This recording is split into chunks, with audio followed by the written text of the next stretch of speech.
오늘도 우리 바로 시작해 보겠습니다. 오늘은 열왕기상 6장 14절에서 38절 말씀 우리 전체적으로 한번 살펴보는 시간 가지도록 할게요. 오늘은 빨리 끝날 것 같아요. 와, 오늘 빨리 끝날 것 같아요. 오늘 내용을 한번 살펴보면 솔로몬이 시작한 이 성전의 건축이 외부적으로는 모든 골격들이 다 완성이 되었잖아요. 오늘 말씀에는 내부적 공간을 어떻게 건축하였는지에 대한 말씀이 나와요. 정말 아름답게 만들었는데, 많은 경우 좀 아쉬움이 있어요. 목사님이 아쉬움이 뭐냐면, 열왕기서 말씀을 다루거나 아니면 이렇게 설교하시는 분들이, 솔로몬이 이 성전이 최고급으로 만들었다는 데 너무 집중하는 것 같아요. 그게 굉장히 아쉬운데 왜 아쉽냐 하면 분명히 그 시대에 고급진 건 맞아요. 그러면 바벨론에서 돌아왔을 때 유다 백성들이 무너졌던 성전을 다시 건축하거든요. 그때 지어진 이제 성전을 제2 성전 이렇게 하는데 그 성전은 너무 보잘것이 없었어요. 그래서 이 솔로몬의 화려한 모습을 봤던 사람들은 기억하고 있었던 사람들은 너무 초라해 보이는 그 성전의 모습을 보면서 정말 안타까워했거든요. 그러면 하나님께서 이 제2성전에는 예배를 받지 않으셨을까요? 솔로몬 성전보다 더 화려하지 못해서. 목사님의 안타까움이 이건데, 최고급이라는 의미로 다가서는 건 사실 세상의 기준이거든요. 성경을 보면서도 세상의 기준으로 보는 게 참 많은 것 같아요. 교회가 세상을 굴복시키는 방법을 교회에서 말할 때 뭐라고 말하냐면, 믿지 않는 사람들보다 더 성공해야 되고, 믿지 않는 사람들보다 더 돈이 많아야 되고, 믿지 않는 사람보다 더 높은 권력에 가야 한다고 가르치는 것이 참 못마땅하거든요. 이건 진짜 세속적인 관점이에요. 이건 성경이 말하는 그런 내용이 아니거든요. 그러니까 자꾸만 이런 말을 하고 이렇게 살아가려고 하니까 세상이 교회를 무시하는 거예요. 진짜 교회와 그리스도인의 능력이 어디 있냐면 복음에 있고 그 복음은 예수님처럼 십자가에서 죽는 것이거든요. 죽었다고 생각했는데 부활하신 예수님처럼 하나님의 영광이 드러나서 하나님의 살아계심을 드러내는 건데 어떻게 전부 다 세상의 기준을 가지고 더 높아지고 세상 사람들보다 더 돈이 많아야 되고 더 성공해야 되고 이런 관점으로 접근하다 보니까 이 솔로몬 성전도 어떻게 접근하냐면 정말 최고급으로 지었다. 그래서 우리도 하나님 앞에 뭔가 최고급을 드리자. 이렇게만 접근하는 게 정말 안타까운 것 같아요, 여러분. 여러분, 오늘은 최고급의 의미가 아니고 솔로몬 시대에 최선을 다하여서 하나님 앞에 드렸다라는 의미로서 접근했으면 좋겠거든요. 음. 우리 믿음도 내가 드릴 수 있는 상황에서 최선의 것을 드리면 하나님은 기뻐하세요. 하나님이 음, 헌금을 많이 내면 기뻐하고 헌금을 적게 내면 하나님이 싫어하실까요? 우리 하나님은 그런 하나님이 아니세요. 이런 오해는 우리가 접어두고 우리는 진짜 최대한 성경적으로 하나님이 원하시는 그 시선으로 성경을 보기 위해서 조금만 우리 애써 보도록 합시다. 먼저 여러분 시작이 이렇게 시작되어져요. 14절, 15절을 보면 내벽과 그리고 바닥 공사가 나오는데 솔로몬이 성전 건축하기를 마치고 백향목 널판으로 성전의 암벽 곧 성전 마루에서 천장까지의 벽에 입히고 또 잣나무 널판으로 성전 마루를 놓고 이렇게 시작하잖아요. 여러분 어제 성전의 구조에 대해서 크게 볼 때 여러분 어떻게 나눠진다고 했어요? 성전 안에 현관, 성소, 지성소 이렇게 나눠진다고 했잖아요. 사진을 준비했나? 어, 여러분 여기 보면 요 지성소로 나아갈수록 그러니까 여러분 천사 날개 있는 거 있죠. 이거 누가 봐도 천사인 거 알겠죠? 그룹. 요게 그 하나님의 법궤인데, 법궤가 있는 곳이 지성소예요. 그래서 현관, 성소, 지성소 이렇게 나아가는데, 이 지성소로 나아갈수록 더욱 거룩한 장소로 여겨진다고 했잖아요. 이제 외부에서 내부로, 그리고 현관 쪽에서 지성소로 이렇게 이어지고 있거든요. 그러니까 더 거룩한 공간 쪽으로, 드라마로 치자면 더욱 거룩한 공간 쪽으로 카메라가 계속해서 이동해 나가고 있거든요. 그래서 여러분, 세상은 외적인 것이 중요하잖아요. 사람도 외모가 잘 생겨야 하고 이쁜 사람이 최고라고 생각하잖아요. 그런데 하나님은 중심을 보신다고 했거든요. 하나님은 외적인 것만 보시는 분이 아니고 마음과 영혼을 중요하게 여기시는 분이세요. 그런 의미에서 우리는 성전의 이 건축도 외적인 건물의 모양도 중요하겠지만 내부가 어떻게 지어지고 있는지를 봐야 하거든요. 그래서 성경도 아마 기록했을 거예요. 앞에 나왔던 외적인 내용보다는, 외적인 건축에 대한 내용보다는 내적인 건축의 내용이 더 세밀하고 많다는 걸 여러분 아셔야 돼요.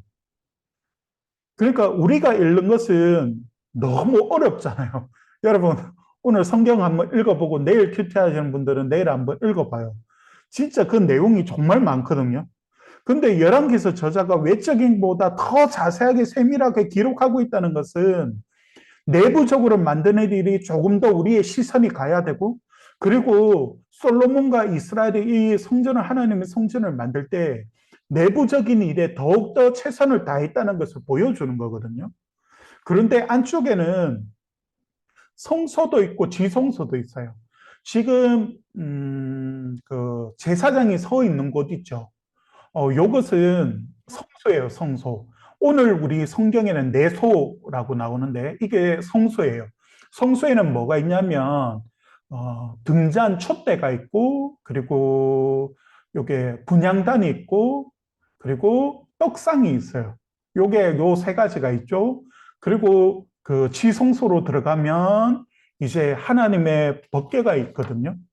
그리고 이 지성소 안에는 왜 중요하냐면 법궤가 있기 때문에 그렇거든요. 이 법궤는 하나님의 임재의 상징이라고 어제 얘기해 줬었잖아요. 그래서 여러분 19절에 보면 이렇게 말해요.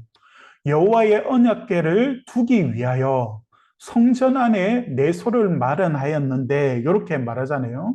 그러니까 이 내소가 지성소를 뜻하거든요. 그러니까 이곳에서 모세에게 하셨던 말씀처럼 너와 내가 만나고 했던 그 장소가 바로 이 지성소였던 것이거든요. 그리고 이곳에 그룹이 만들어져 있었어요. 여러분, 요 그룹 있죠. 그룹이 뭐냐면 요 천사 모양 있는 게 그룹이라고 하거든요. 고대 근동 사회에서는 이 그룹이 어떤 모양이냐면 얼굴은 인간인데 몸은 동물인 이 복합적인 존재의 모습으로 그려 놓았거든요. 성경은 이런 모양은 아니지만 조금 더 독특하게 했어요. 에스겔 1장 같은 경우에도 보면 이런 모양이 나오거든요. 그런데 성경은 그들을 어떻게 표현하냐면 마치 궁정의 수행원처럼, 이렇게 하나님의 수행원처럼 이렇게 묘사하고 있거든요. 그러니까 이 모습을 보면 이스라엘 백성들은 누구나 떠올리는 사건이 있었을 거라고요. 뭘까요? 이거 맞추면 더 설교 오늘 이 큐티 일찍 끝납니다. 이스라엘 백성들이라면 이 그룹의 모습을 보면서 떠올렸던 장면이 뭘까요? 여러분, 그게 뭐냐면, 여러분, 요 법궤에 보면 목사님 화살표 해놓은 데 있죠.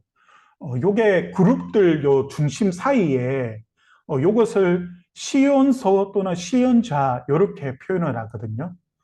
여기에 뭐가 있냐면, 뭐가 있는 게 아니고 여기에서 뭘 하는 것이냐면 1년에 한 번 대제사장이 피를 가지고 요구서로 나가서 지성소로 들어가서 이 시온소에 피를 부어요.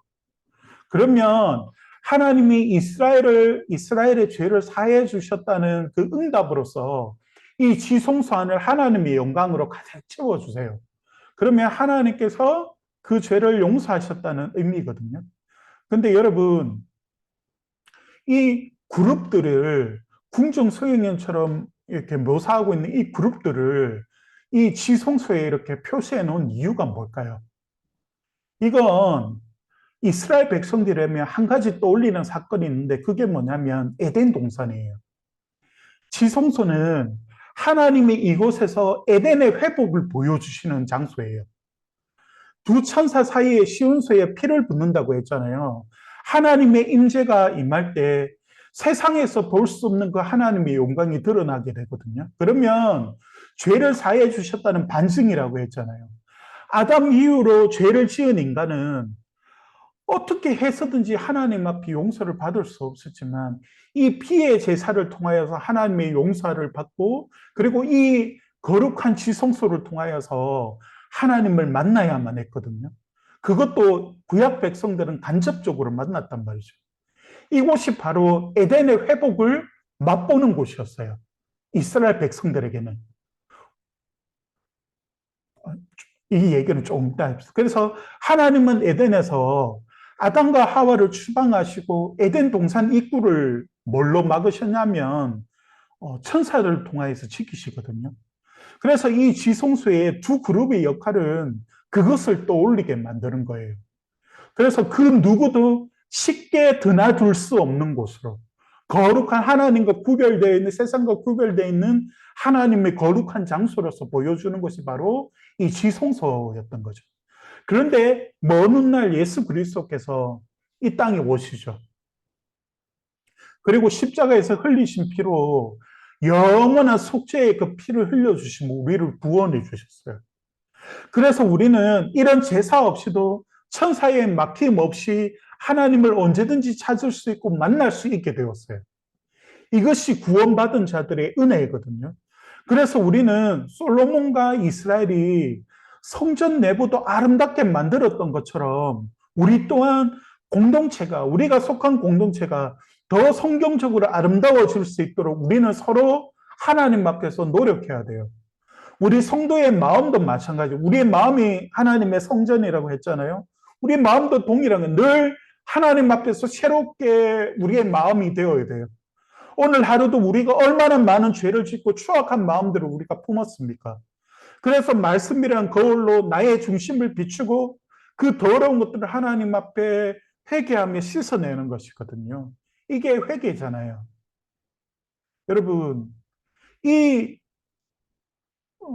이스라엘 백성들이 지성소를 통하여서 이 에덴의 회복을 맛보았듯이 우리 또한 예수 그리스도의 그 보혈의 은총을 통해서 우리가 죄 사함을 받고 그리고 성전과 같은 우리 교회 공동체와 또 내 안에 주님을 모시고 있는 나의 몸의 그 성전을 통하여서 우리는 하나님의 그 에덴의 회복을 그리고 메시아 왕국의 그 회복의 은혜를 우리는 누릴 수 있게 된 것이거든요. 그러면서 우리는 이곳에서 또 한 번 십자가에서 나를 위해서 죽으시고 구원해 주신 그 놀라우신 그 십자가의 사랑을 다시 한 번 더 우리는 만나게 되는 것이거든요. 그 예수님의 십자가가 아니었다면 우리는 하나님 앞에 나갈 수 없었고 용서받을 수 없는 죄인에 불과했지만 우리는 그 십자가의 은혜로 인하여서 1년에 한 번 이스라엘 대제사장이 하나님 앞에 나가서 피를 부었을 때 하나님께서 용서해 주셨던, 사죄하여 주셨던 그런 은혜처럼 우리는 언제든지 하나님을 찾을 수 있고 하나님 앞에 회개할 수 있는 은혜를 주셨다는 것이 너무 큰 은혜인 거죠. 이게 지성소를 강조하는 의미인 것 같아요. 그러면서 여러분, 두 번째로 넘어가서 이 성전 또한 설계대로 지어졌다는 거거든요. 38절에 보면 11째 해 불월 곧 8째 달에 그 설계와 시간대로 성전 건축이 다 끝났으니 솔로몬이 7년 동안 성전을 건축하였더라 이렇게 말하고 있어요. 여러분 바벨론의 포로로 끌려와 있었던 유다 백성들은 하나님 앞에서 이 말씀을 들었을 때 어떤 반응을 보였을까요? 우리가 예레미야서를 통해 살펴봤지만 그들은 하나님이 보는 앞에서 여기서 하나님 보는 앞이라고 한 표현은 그때 당시에 여러분 기억나는지 모르겠지만 하나님이 계신다고 생각했던 성전 안에서 그들은 우상을 가지고 와서 우상을 숭배하는 모습을 보였었잖아요. 하나님을 예배해야 될 이 성전에서 우상을 예배했던 그들의 모습을 보면서 하나님 앞에 회개하지 않았을까요? 그래서 그들은 이 에덴의 회복을 누리지 못했고, 그리고 맛보지를 못했던 거거든요. 그러면서 여러분, 이 성전 공사는 솔로몬의 4년 4월에서 5월 사이에서 시작되었고, 완공은 솔로몬 제위 11년 불월이라고 하는 것은 8월이거든요. 그때 종료가 됩니다. 38절에서는 7년 동안이라고 표현했지만 원래 총 연수는 7년 6개월이었습니다. 그래서 그냥 7년이란 7이라는 완전수의 상징으로 그냥 표현한 것이거든요. 그것도 하나님이 주신 설계대로 지어졌다는 겁니다. 우리도 바라기는 하나님이 주신 설계대로 우리 학생의 공동체가 지어져 나갔으면 좋겠어요. 목사님도 더 성경을 더 알기 위해서 노력하고 여러분들에게 이 하나님의 말씀의 설계도를 여러분들에게 잘 전달하고 그리고 여러분도 이 하나님의 설계도 따라 여러분들이 잘 수용하고 그리고 그 말씀대로 잘 살아서 이 지성소를 통해서 이스라엘 백성들이 죄 사함을 받고 에덴의 회복을 맛보며 누렸던 것처럼 우리 또한 이 어두운 세대를 살아가고 있지만 세상이 줄 수 없는 하나님만이 주실 수 있는 그 놀라운 평화와 그 세상의 은혜를 맛보면서 살아가는 우리 모두가 되었으면 좋겠습니다. 이게 오늘 우리 말씀이 해주고 있는 전체적인 내용이었습니다. 오늘은